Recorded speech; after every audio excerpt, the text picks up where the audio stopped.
राज्य उत्पादन शुल्क भरारी पथकाच्या माळशिरस विभागाने रविवार दिनांक 12 जुलै रोजी दुपारी मौजे मळोली तालुका माळशिरस येथे सापळा रचून गोवा राज्य निर्मित व महाराष्ट्र राज्यात विक्रीस प्रतिबंधित असलेले विदेशी मद्य वाहतुकीवर कारवाई करून आरोपीच्या ताब्यातून 1,24,71,000 रुपयांचा मुद्देमाल जप्त करण्यात आला।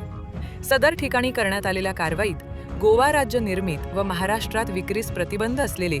विदेशी मद्याचे 750 मिली क्षमतेच्या 8,400 बाटल्या, 700 बॉक्स, एकूण रक्कम 92,40,00,000 व एक 14 टायर ट्रक अंदाजे किंमत 32 लाख रुपये व 3 मोबाईल अंदाजे किंमत 31,000 असा एकूण 1,24,71,000 रुपयांचा मुद्देमाल जप्त करून महाराष्ट्र दारूबंदी अधिनियम अन्वये 2 इसमांवरती गुन्हा नोंदवण्यात आला आहे।